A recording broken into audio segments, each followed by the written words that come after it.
All right, it looks like we can go ahead and get started. Hello again, my name is Kira Sobers and I am the Media Digitization Manager at the Smithsonian Institution Archives, part of the Smithsonian Libraries and Archives, where our mission is to collect, preserve, and share the history of the Smithsonian Institution. On behalf of the archives, it is my pleasure to welcome you to today's program and the first installment in the Smithsonian 175th Film Fest, films from the Smithsonian Institution Archives. Before we get started, I want to gratefully acknowledge the Piscataway people on whose ancestral homelands I live, as well as the diverse and vibrant Native communities who make their home here.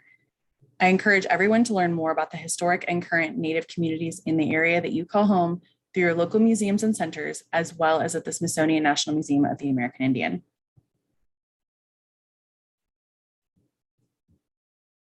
And now for a few details about how all of this will work. Our presenter, Tammy Peters, Chief Archivist for the Smithsonian Institution Archives, will provide some background for the film, followed by a screening of the Smithsonian Institution with Dillon Ripley from August 1878.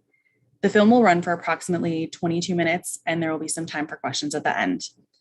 Note that the chat box is where we'll be communicating with you throughout the program and where we'll post links as they come up in the discussion.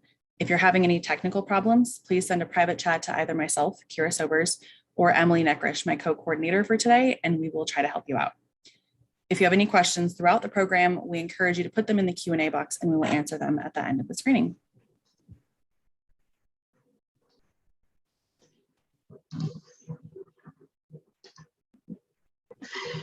Thank you, Kira.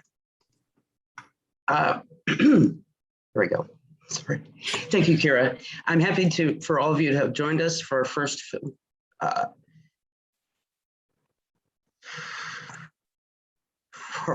film in the festival. Throughout the festival, we seek to highlight audiovisual materials in the Smithsonian Institution Archives. And the theme for today is, what is the Smithsonian? But first, I'd like to tell you a little bit about what the Smithsonian Institution Archives is.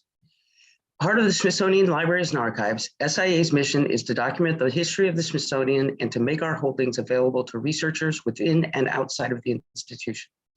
Our collection contains mostly institutional records documenting the administrative actions, programs, projects, field expeditions, exhibition production, and I could go on and on. The topics covered in our collections are as diverse as the Smithsonian itself. Our collection contains mostly institutional records documenting the, but also special collections and professional society records that are closely related to Smithsonian history, work, and collections. And we have an oral and video history collection with interviews with Smithsonian staff and others. Our holdings comprise of 44,000 cubic feet of analog records. And to help you visualize that, imagine 44,000 boxes of Xerox paper. We also have 20 terabytes of born digital records. And to visualize that, 1 terabyte can hold 1,000 copies of the Encyclopedia Britannica. And hopefully you all can picture what that looks like on library shelves. Materials in our collection come in many shapes and sizes, but usually not 3D. Museum registrars and curators manage objects and specimens. And we don't have just paper. As mentioned, we hold born digital records, including but not limited to email, websites, images, and architectural plans. We have film and video, of course, which we're showcasing during this film fest, architectural drawings, exhibit plans, photographs, negatives, and again, I could go on and on. We have an archives and information management team that decides what Smithsonian records should come to the archives, and they also accept donations of personal papers and special collections. Our reference team fields questions from Smithsonian staff and researchers around the world. Actually, during a given year, roughly 65 to 70% of all inquiries come from outside researchers, including genealogists, scholars, image researchers, the general public, and many more types of researchers. Reference staff help with focus searches and image search and delivery. As Kira mentioned, some inquiries are quite routine and others are quite intriguing and strange. During a normal year, we typically have 800 personal visits to our reading room and over 6,000 emails and other remote transactions. Other staff work in the areas of conservation and preservation, digitization, description, metadata, and in-depth research of Smithsonian history.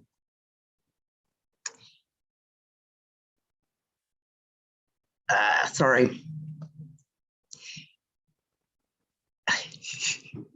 In addition to highlighting SIA AV assets, this film fest seeks to highlight the Smithsonian's Audiovisual Media Preservation Initiative.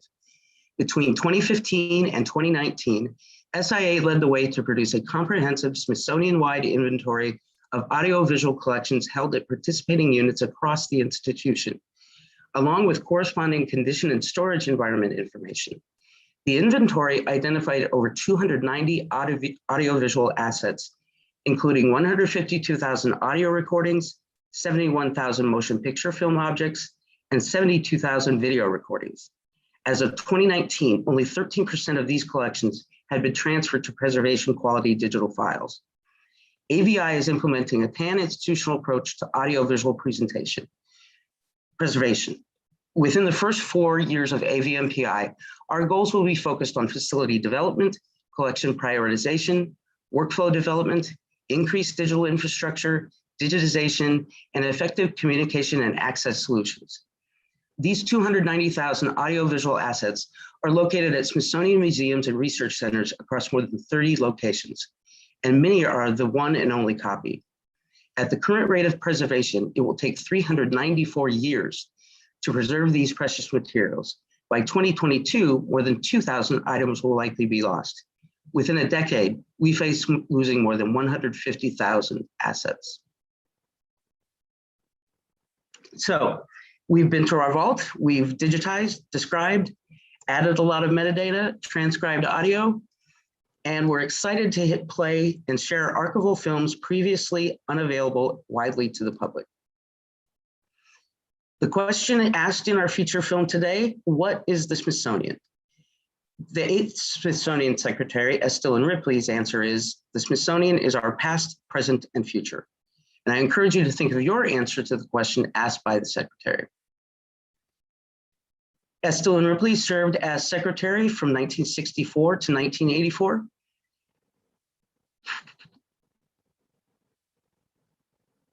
Before becoming Secretary, Ripley was a professor of biology at Yale University and director of its Peabody Museum of Natural History. He was trained as a biologist with a particular interest in ornithology. He also served during World War II with the Office of Strategic Services, or OSS, the predecessor to the CIA.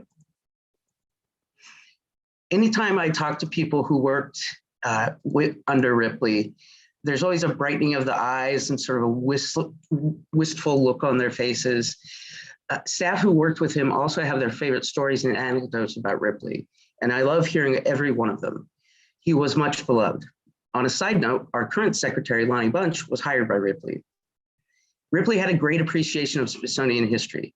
On the left, you'll see Ripley and his wife, Mary Livingston Ripley, and their 3 daughters, Julie, Rosemary, and Sylvia. They're posing in homage to the Joseph Henry portrait, which still hangs in the castle. Joseph Henry was the first Secretary of the Smithsonian, and he is posing with his wife, Harriet, and their 3 daughters, Helen, Mary, and Carolyn.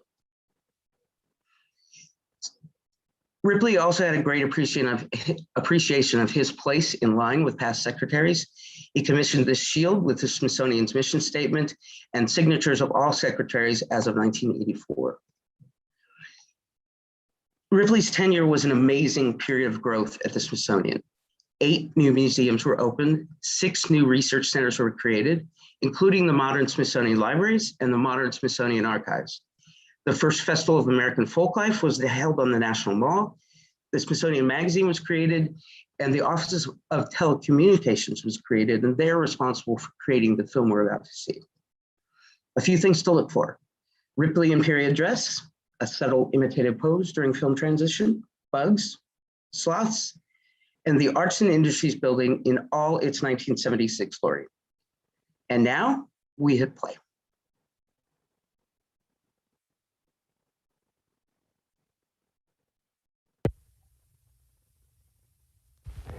まあ、日本人としてアメリカに住んでる私たちはこのスミソニアンで学ぶことがたくさんあるので、大変こういうことを無料で、しかもタダでやってくれるスミソンのこのアメリカ政府というものに対して大変感謝しております。Formidable, vraiment formidable. C'est très grand, c'est merveilleux. Beautiful. We've come a very, very long way to see this, and it is beyond our greatest expectations. Because there's just so much to see. Well, it's a great place to go on a rainy day. It's a place of reference for furthering your education. Ideal place for kids. It's a museum, and it's all over D.C. Smithsonian, I think, is a place where you can look at all the different things that is accumulated throughout our history. It's American past, present, and with the Air and Space Museum, the future.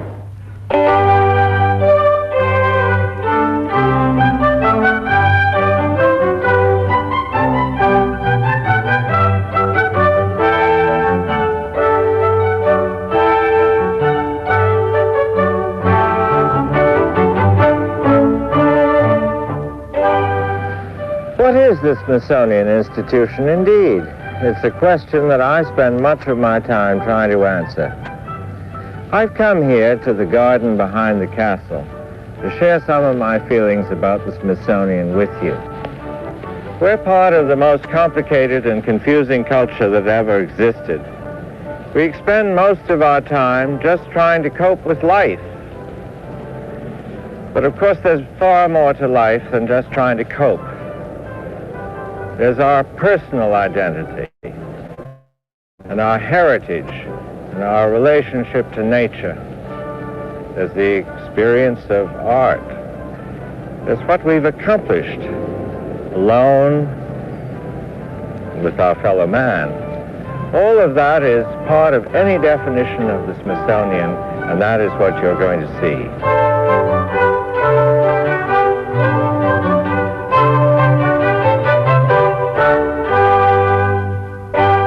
6 art museums, a neighborhood museum for black history and culture, an air and space museum, a museum of natural history, a zoo, a museum of history and technology. All of these are unstructured learning experiences. I think of us as a kind of open university. These museums are places to visit, to enjoy, to experience some aspect of ourselves. In the Smithsonian's museums, there are to be found moments of extraordinary pleasure and meaning.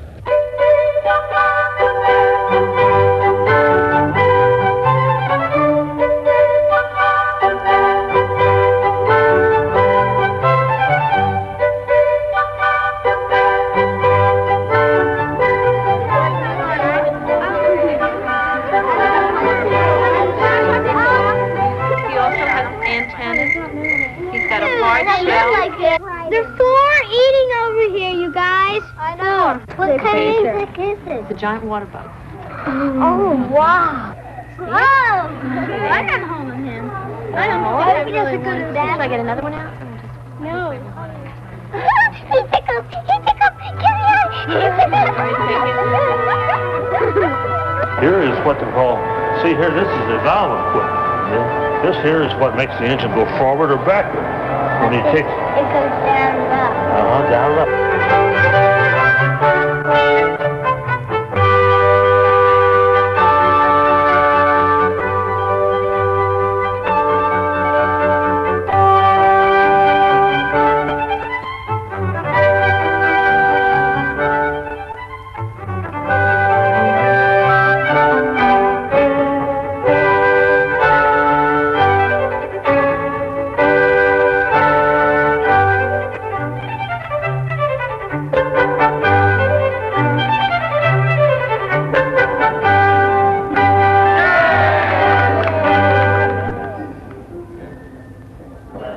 This being from different minerals, being they were fortunate they still were on. That even looks like a blue diamond, Jody. No, it says Benito.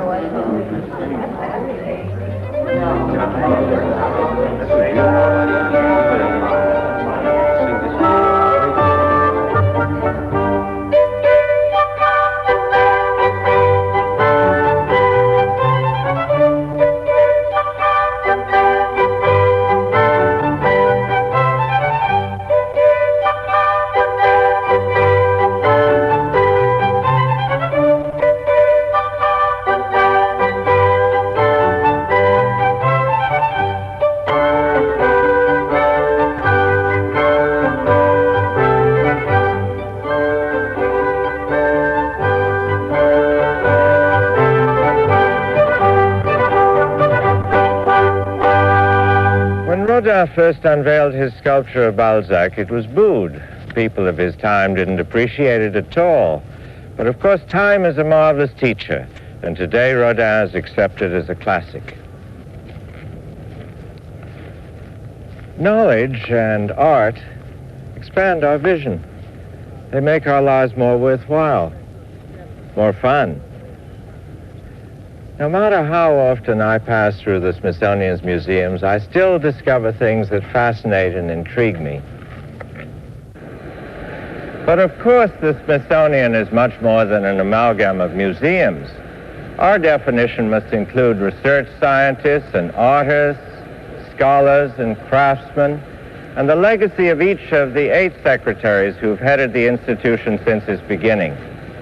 Joseph Henry, the first secretary, really shaped the direction that we've followed since 1846.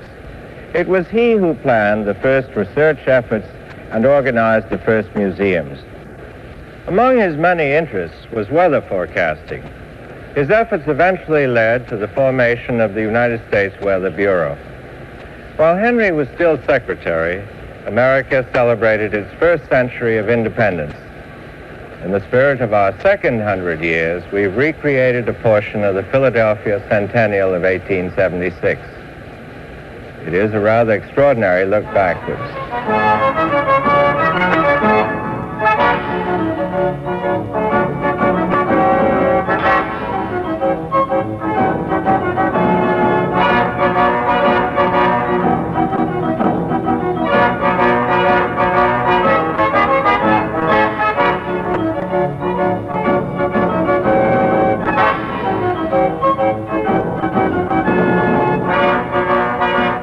It required an extraordinary effort to assemble this exhibit in 1876 and in 1976. Mounting exhibits is a major part of bringing our world to you.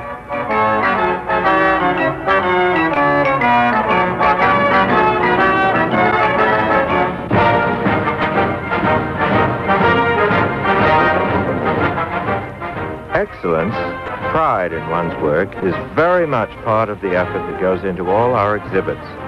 The men and women who construct them often devote months to the completion of a single project.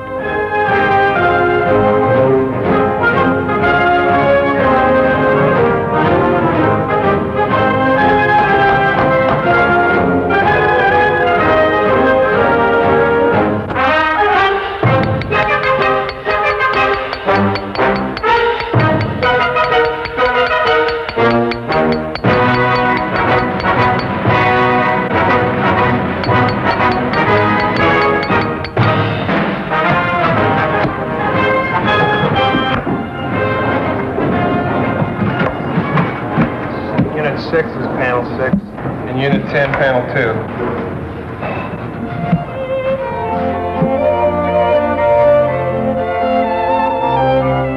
2. The end result, the completed exhibit awaiting the public.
But with it all, with all of the objects and specimens on display, less than 10% of the Smithsonian's possessions are on view at any one time. The rest is stored in places like this. Here and at other facilities like it, our objects are cataloged, like this wooden railroad switch. They're studied, and when necessary, they're restored. These objects could provide answers to questions that have not yet been posed. They wait quietly to provide a link with the past for the curious minds of the present and the future.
The responsibility of protecting and preserving is not confined to our collection of objects, of course. A zoo is a museum of living things.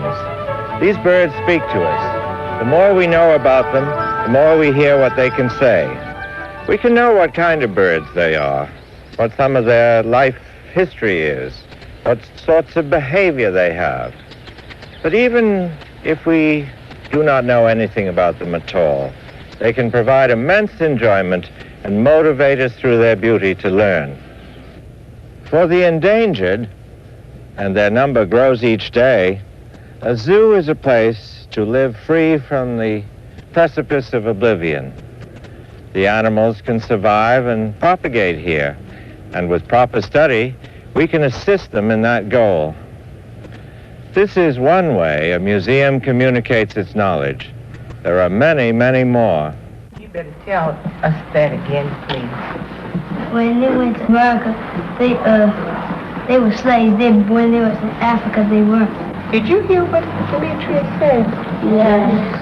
He's saying that our ancestors, our great-great-great-great-grandfathers and grandmothers were free in Africa.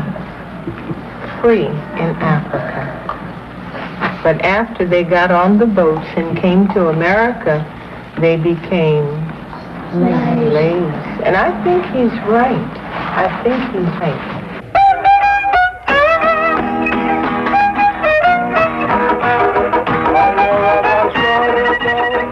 Sometimes communicating knowledge means bringing a museum out of doors.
it.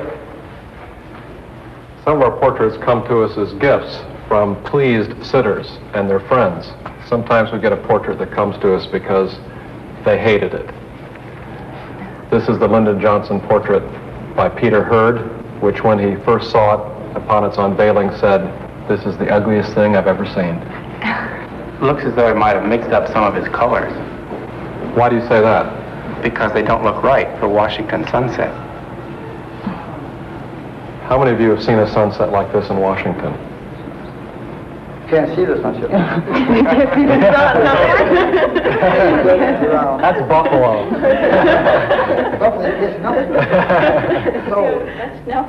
Actually, Peter Hurd, who is from the Southwest, from New Mexico,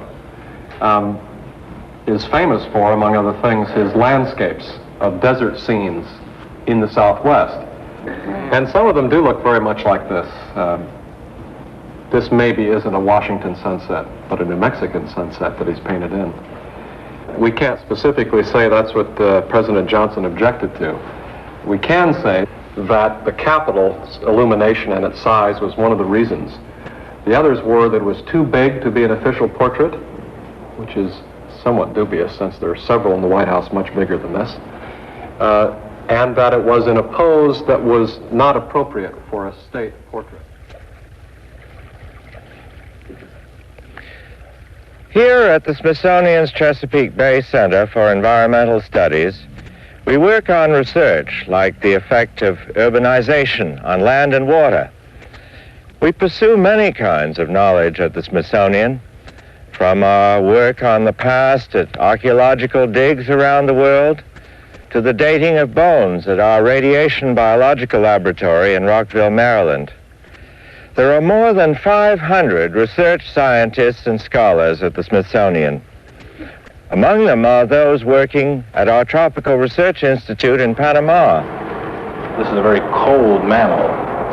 It has a very rich fur coat, and the question is, why in the world should anyone living in a warm, humid climate have this kind of a fur coat?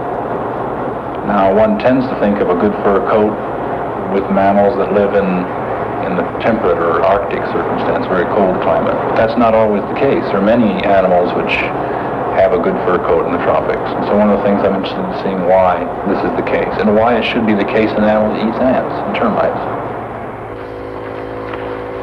I think that science, in many ways, is very similar to art, to painting pictures. I'm not sure every picture has a utilitarian value, and I think that science, at its best, is an art form, I think.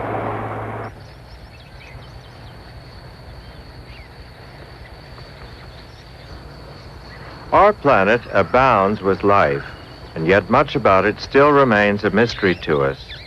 But this does not prevent us from asking ourselves about life on other planets. If there is life on other planets, what form will it take? What has the birth and life and death of a star like our own sun to do with us? These are among the more intriguing questions of our time. The Smithsonian is interested in many aspects of the universe. One of the ways we are finding out more about the universe is at our Astrophysical Observatory at Mount Hopkins in Arizona, where research is being conducted by Professor George Field and his associates. With the telescopes that we have on this mountain, we're pursuing the whole question of cosmic evolution, starting with the Big Bang and bringing it right up to the present with the explosions of supernovae, the existence of other stars, and the origin of planetary systems like our own solar system. Gain is 1 millivolt. Gain 1 millivolt. And we'll do 10 seconds on this. 10 seconds integration. I think one of the most exciting things that we could discover here at Mount Hopkins would relate to the origin of life. That's one of the things which is under investigation at many laboratories around the country. But we believe that Mount Hopkins can make a special contribution by studying the material between the stars, which shows every sign of having the same kind of chemical reactions that are going on in the planets shortly after they were formed. and which we think led to the origin of life, all of the beautiful living things that we see around us here on this mountain.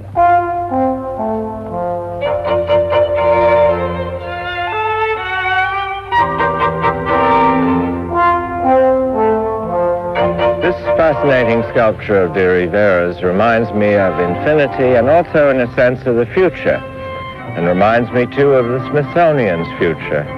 Certainly, it will be filled with the unknown and unexpected. Each of the 8 secretaries of the institution has had to look beyond his own time, has had to deal with the uncertain future.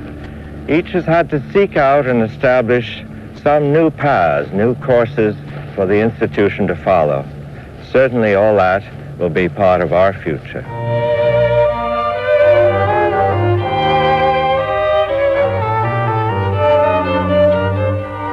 We will continue to collect objects with the same care with which we've done so in the past. Of course, we will continue to construct exhibits to arouse your interest and curiosity, as often as possible teaching through the objects themselves. And of course, we will continue our research, knowing that it will always expand in breadth and depth.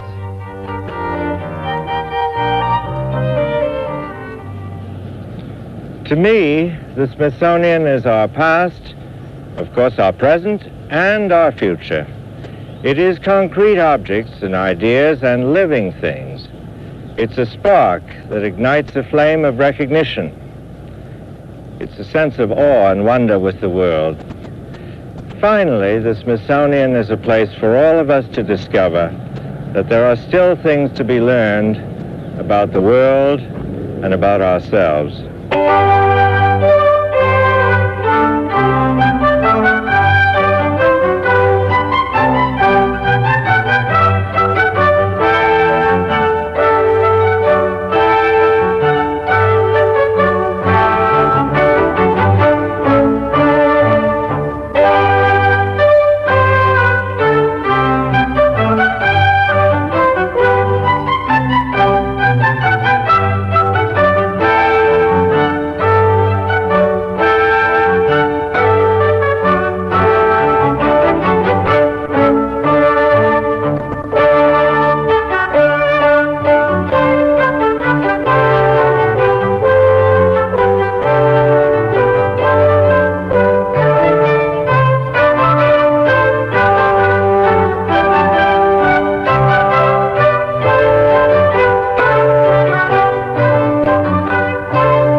Okay, I hope everyone enjoyed the film.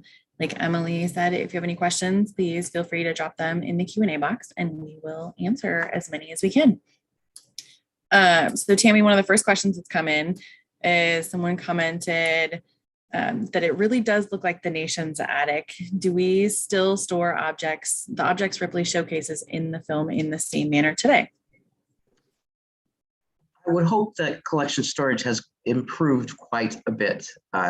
With the creation of the Museum Support Center out in Suitland and other facilities, we have more state-of-the-art collection storage facilities and practices.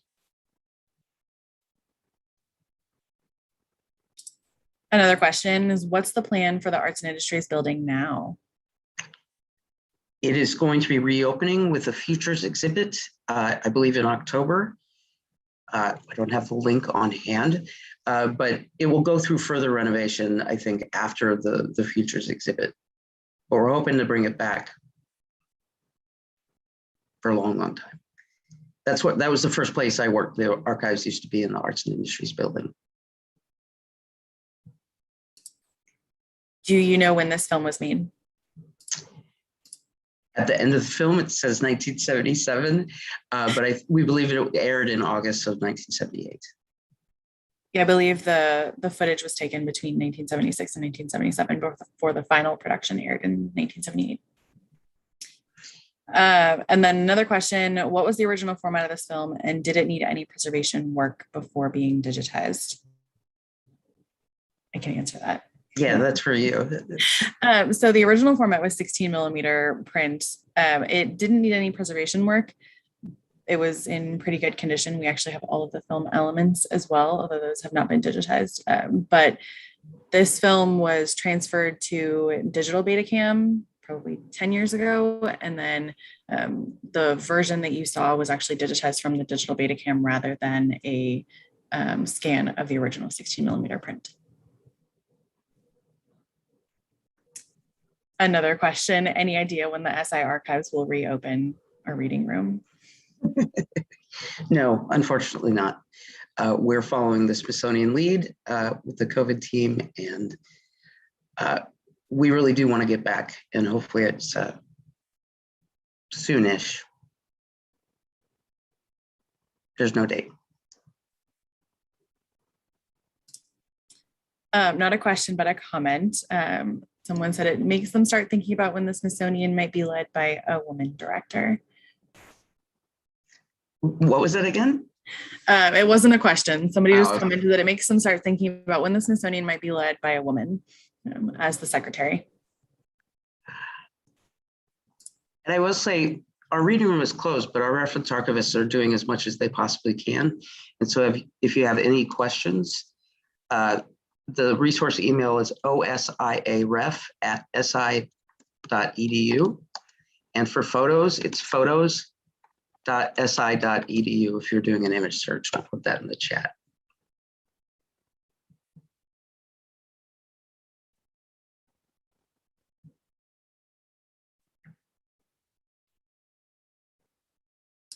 Another question that just came in, can you say a few words about Mrs. Ripley's contributions to the Smithsonian?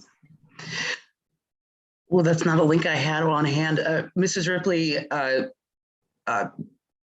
well, there's the Mary Livingston Ripley Garden between the Arts and Industries Building and the Hirshhorn. She was a great supporter of the Smithsonian, and I'm not an expert on this, so we'll try to find more information. Our historian is the expert on that. I believe we do have her personal papers in the archive, correct? Some papers? I am unaware of that.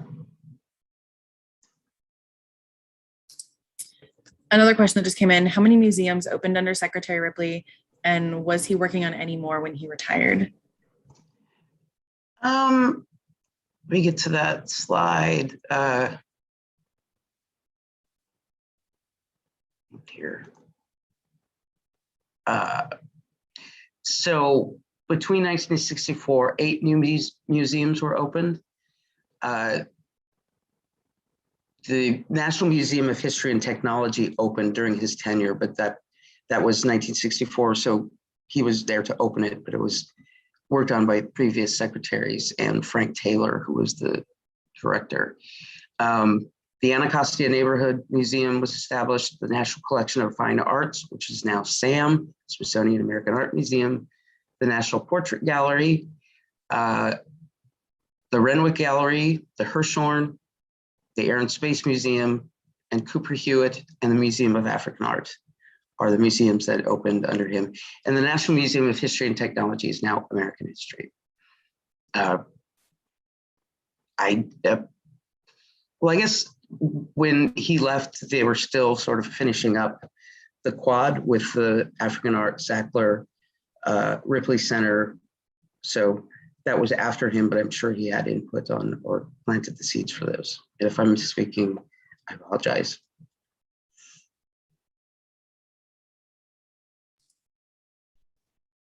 Okay. Well, thank you, Pam. Pam Henson has put in that Mary Livingston Ripley created the National Orchid Collection, the Women's Committee, and collected insects. Thank you, Pam. Another question that came in, did Dillon Ripley make any other film/promotional videos similar to this one? Yes. And you would know, Kira, sort of the number or ballpark. And to follow on with that, there was another question that someone said, why does this film feel so much like propaganda, more so than modern overview films of SI doings? And they blame the 1970s filmmaking style. So tying those two together, during this particular time period in the Smithsonian, for the Office of Telecommunications in particular, I don't know exactly why, but there are a number of promotional films that were created about the Smithsonian that were put out to the public. There's also a series that was produced early 80s called Here at the Smithsonian that was little 2 to 5 minute videos that were designed for news stations to be able to play just little clips at the end of their news broadcasts about what was going on at the Smithsonian as little promo films. And we are actually doing a monthly series of those on our blog where we're screening, we're posting 2 to 3 of those each month on our blog. So I'm not entirely sure why this was a period of promo films for the Smithsonian, but it definitely was. There are a lot.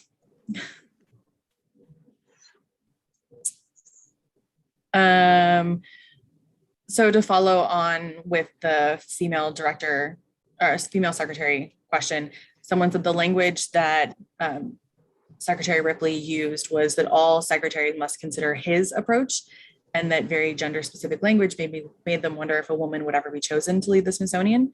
And they were wondering what the process is by which a secretary is chosen. The Board of Regents chooses the secretary of the Smithsonian. I think they cast a net. There's usually a firm that helps them. I do think that the regents are looking more broadly. Those inner workings I'm not in on. But I think the regents they're more diverse group of people, so we would hope so. Another question, do we know whatever happened to the wonderful antique cabinet of curiosities that used to be in Ripley's research office at the National Museum of Natural History? I do not. We'll look into it. And someone said, the Smithsonian was all in for the bicentennial in 1976. Are there similar plans for 2026? Yes. And this 175th celebration is sort of a launch into the work that will create our celebration of the 250th anniversary. So the wheels are in motion and plans are being made. I think it'll be a big splash and fun.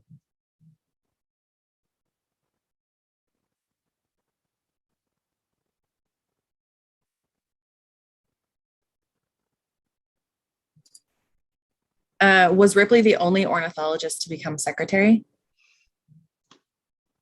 No.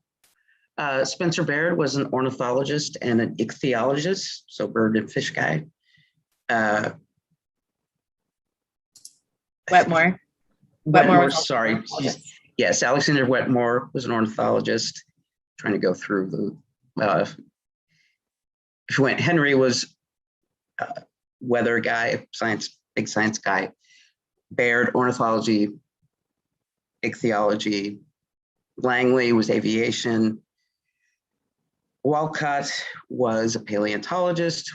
Wetmore was the ornithologist. I'm quizzing myself live here. So am I up to 7th? Carmichael was actually psychiatry, I think was his expertise. Man, I'm getting in trouble here. And then there's Ripley, ornithologist. Yeah, go to the link to check out Smithsonian secretaries. But I think we have Wetmore, Baird, and Ripley. What did Ripley do before he became secretary of the Smithsonian? Well, he was he served in the OSS, the Offices of Strategic Services. So I have that in the slide. Before he was secretary, Ripley was a professor of biology at the Yale University and was the director of the Peabody Museum of Natural History. And he's trained as a biologist and a particular interest in ornithology. And if you go to the link that Emily put in there about Smithsonian secretaries, it's going to be a nice bio and links to information about Ripley. And actually, I could put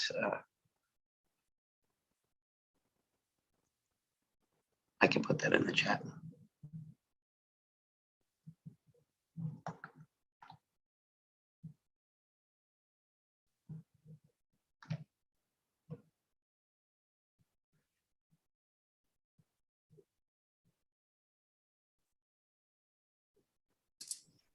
Another comment that came in, I spent a considerable percentage of my childhood in the free Smithsonian galleries and went on to become a museum professional and college professor. Does the Smithsonian have a sense of the intellectual impact of the availability of the Smithsonian on a diverse community of children? I know it was life-changing for me. Yes, I think our current secretary, Lonnie Bunch, is wanting to expand efforts in education, outreach, and the digital first sort of goal. So yes, I think expanding not only our museum work, but the research that goes on around the world, actually.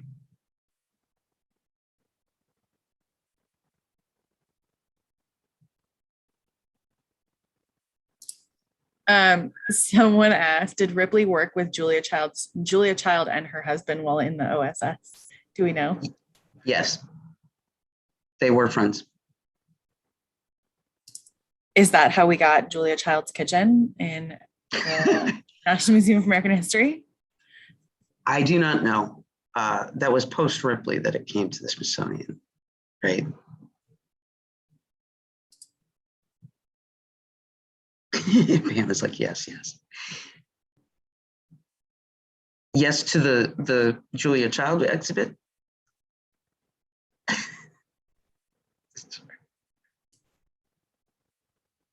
Yeah, okay. We got the word from Pam Henson, our historian.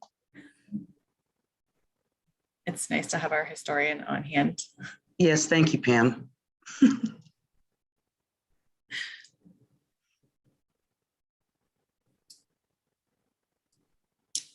Someone else asked if we could talk a little bit more about the film and how or why it was digitized in the first place. I can answer the second part.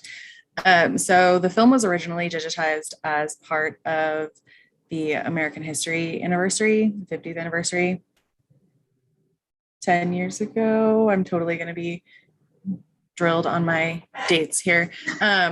But it was digitized for their anniversary, specifically because it had footage of the museum, the outside of the museum, the infinity sculpture, some of the exhibits inside the museum, and some great footage that they wanted to use. And that's kind of when we rediscovered how great of a film it is for showing sort of the scope of the Smithsonian and all of the material that we hold and the diverse body of material that we hold. And we also just resonated, especially in the recent years, with Ripley's message about the Smithsonian being for our past, our present, and our future, and going from there. Tammy, do you have anything to add? I don't. I think 2014 would have been when you did this. And it's also an effort to start digitizing video. We had equipment that we could use, and we were trying to get through as much as possible. But with Ripley, those are things that are high priority, I think, in some cases, because he was so influential to the Smithsonian, and it's the way it moved forward. And it's so fun to hear him talk. I just love hearing him talk. And to get back to Julia and Paul Child, I forgot this part. Thank you, Pam. Paul Child was Ripley's roommate, and Mary was Julia's roommate. So that's how they met. Very nice.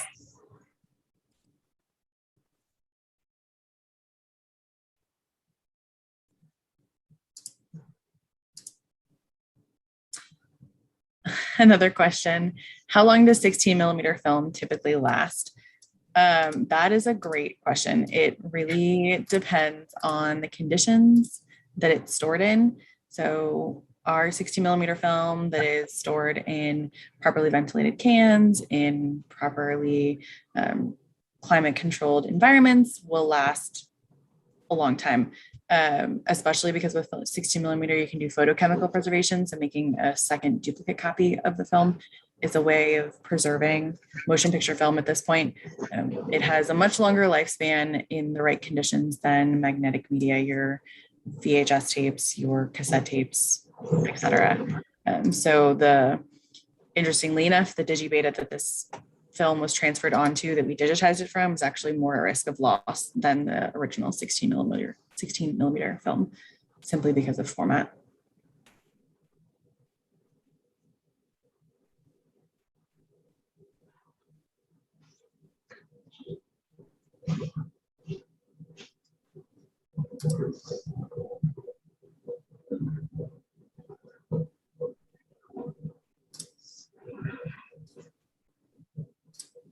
So next month, we are going to be, we hope that you will join us for the second installment in our Film Fest.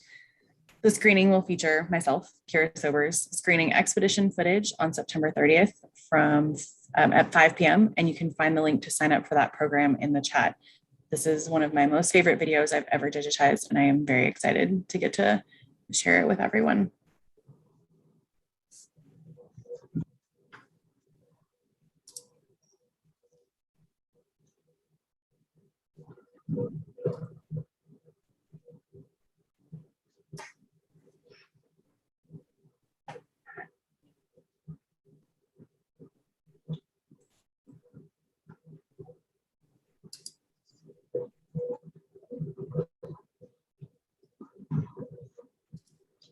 Thank you so much for joining us today. We hope you enjoyed seeing this film and seeing a little bit of the materials in our collections, and we hope you will join us next month.